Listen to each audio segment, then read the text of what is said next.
Welcome to the McAllister Report.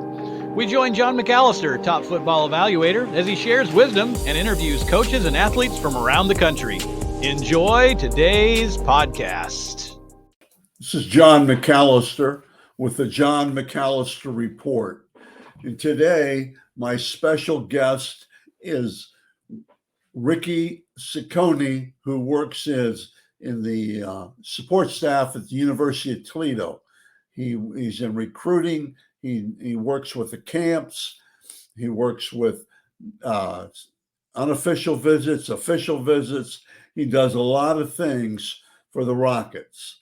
And I wanted to spend some time with him today because I think he has an announcement that affects me. He has developed into a very good friend of mine, almost like a son to me. I pick his brain, he picks my brain, and just a tremendous person and with a tremendous family. I was able to have dinner with them 2 days ago, and what great kids.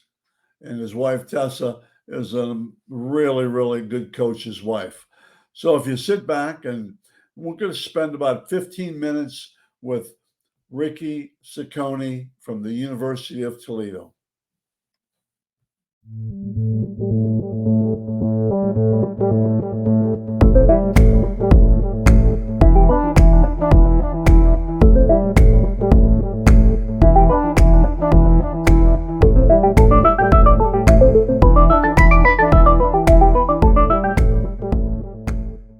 Okay, like I said earlier, my guest today is Ricky Ciccone, the football staff support at University of Toledo.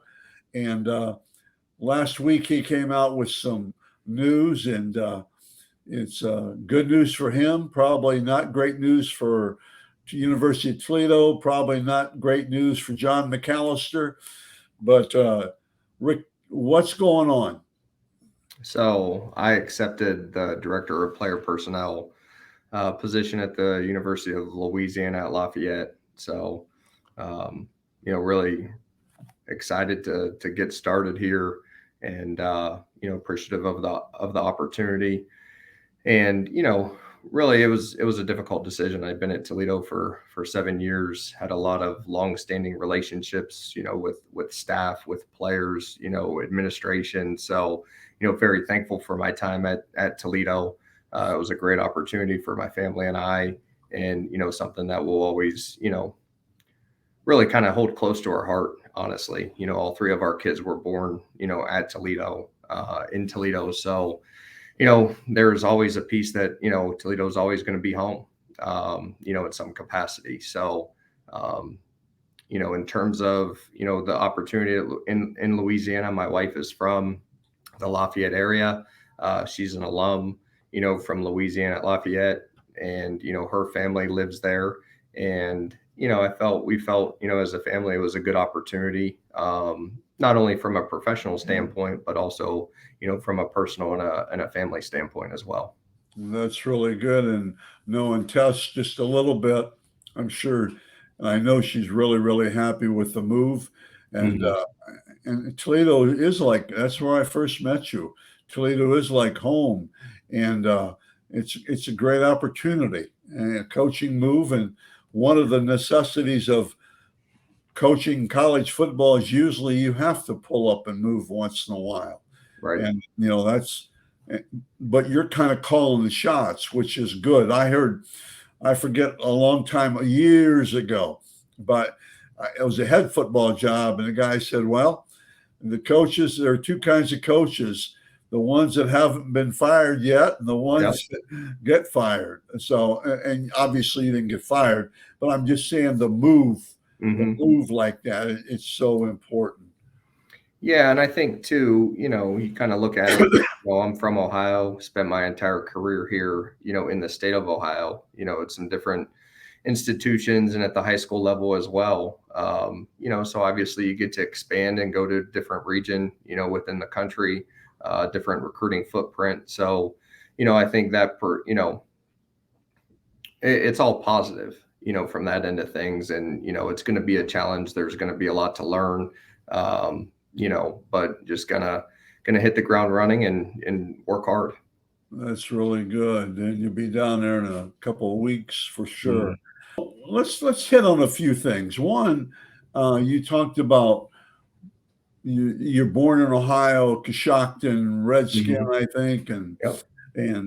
down in the great area of Holmes County, south of Holmes County. That's right. But tell me about the moves real quick, because you kind of epitomize a young high school coach. Yeah. I Okay? mean, And I mean this sincerely, because you hear about coaches, coming up through the ranks, and that's kind of what you've done. So just spend a couple of minutes on that. yeah, in terms of, my background, I played at Mount Union. After I graduated, I was on staff for a year. Then I went to Marietta College. Then I went to Marietta High School. And then from there, I was at the high school level again, at Tri-Valley. And then I ended up going to Kenyon College for a year, and I coached football and baseball there. And then from there, I went to Bluffton University for 2 years, and then I was at Olentangy for a year, Olentangy High School, and then went to Ohio Dominican. And then like I said, I've been here at Toledo. I was at Toledo for 7 years. Which in this profession, as you know, is really kind of unheard of. So very fortunate for that.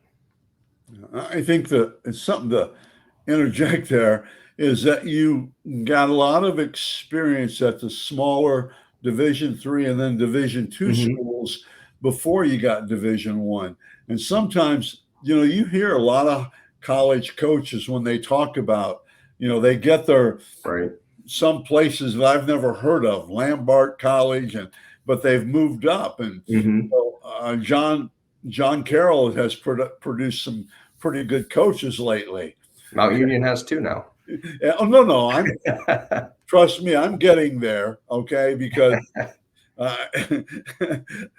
I have a lot of friends from Mount and coaching friends and stuff. So no, I'm getting there with that. But to think about all those smaller schools in Mount and John Carroll and BW and Ohio Northern, don't be afraid to go there if you're a young coach and work. Yeah. In fact, sometimes you do so many more things there than you do at University of Toledo, responsibilities wise. You do, I mean, from the standpoint, like you're a position coach, you're, the recruiting coach for your area. So you're out on the road, you're actually recruiting guys, prospective student athletes, when they come on campus, you're the point person, you walk them around, on their visit, follow up with them, build a relationship, with them through that process. I mean, in my career, I've been a strength coach as well, special teams coordinator, co-offensive coordinator. Really, I've kind of almost coached every position other than the offensive line. So I think that's helped me tremendously, in terms of my role, when it comes to evaluating players. Right, for sure. And you've got to work once you get there. You do. And I always thought, like, I was always under the mindset that, if you do a good job in the role that you're in, good opportunities will come, about. Sure. So, you got to do a good job in the role that you're in and make sure that you're, maximizing your potential and your ability, for the greater good of the organization and, the students that you're working with. Now, here's the one negative that every coach tells me, young coaches, it begins with M and ends with Y. You don't make much. You do not make much money. You do not. Yep. I mean, there's some lean years in there for sure. For sure. So, and I think, like, you got to be invested in it and truly love it for the right reasons. Yeah. What's the advice that you could give for high school players in Ohio? What advice would you give them, Ricky? I think, with recruiting, it happens at its own pace for, everybody's recruitment is different. You can't compare your recruiting to your teammate It happens at a different, time, at a different pace, for a different reason. And, so worry about what you can control, work hard, be a good person, make sure your academics are where they need to be, and, love football. Don't love the recruiting process, because no matter how many offers you end up with, whether it's, 50 or one or none, when you get an opportunity, make the most of your opportunity, because, I think that's extremely important. And when you get to college, I played Division III football, had a great experience. I wouldn't trade it for the world. So, if you want to play at the next level, there will be an opportunity for you at some level in some capacity. So, from that into things, like, college football is really hard. It's demanding, and, you have to love it. You have to love the process. You have to be intrinsically motivated to do it, because there's a lot that you have to sacrifice as well to be successful and to do it at a high level. So, I think, don't get caught up in the recruitment and, if I don't play at the FBS level, I'm not a good player. Like, that's not the case. I mean, you've got to find the right fit for you for the right reasons. I think, it still comes back to relationships and, really three areas too: academically, athletically, and socially. Right. At the end of it, go and get your degree. You might want to add another group to that, the lessons you just gave there, and it begins with P. Parents want to listen to the same thing. Sure.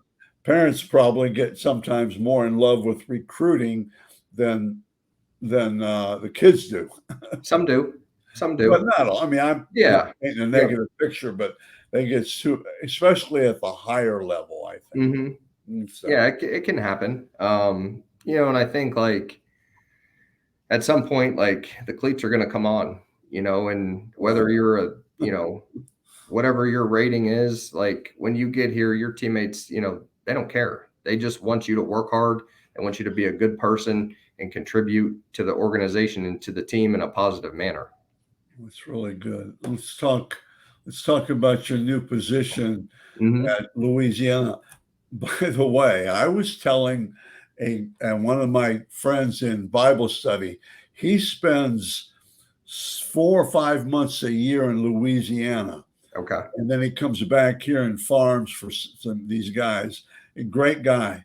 And I said, well, I have a really good friend that pretty sure is going to go to Louisiana Lafayette to coach or to work. He said, well, it's Louisiana Lafayette, isn't it? Or something? Is a different pronunciation for Lafayette. it. Lafayette. Lafayette. Yeah. So from now on, it'll be just like Worcester and Worcester to me. Right. It'll be like Lafayette. Yeah. Okay, what are you doing for sure down there? What do you see? What are your jobs going to be down there? Yeah, so, I'll oversee, all aspects of, of recruiting to roster management, and then, assist with just overall evaluation of the roster. So it's going to be a little more, and then obviously the academic piece and, transfers and those kind of things. But, it's really going to be streamlined in terms of, roster management, the evaluation, oversee the roster, assist the coaches in terms of, when they go out on the road with the evaluations and all those kind of things as well, with the planning and organization as far as that goes. Right. It's really, I mean, for the most part, though, it's really focused on one of your strengths. And the evaluation of it. Evaluations. Yeah. The whole big gamut, and it's huge, of recruiting, right? Evaluations and all those things. Well, Ricky Ciccone, I wish you the very, very best. We've got a little good friendship, long friendship, and I really wish you the very best. And I wish Tess the very best, who is a great mother, and then also Harper and Lillian and Luca. Thank you so much. I got to know those guys, and I'll miss them already. Okay? I appreciate it. You Well, I have a great. appreciate your friendship, and we'll definitely stay in touch. And anything you need, let me know. I will definitely stay in touch. Thanks again, Coach. I appreciate it. The best to you. Thank you.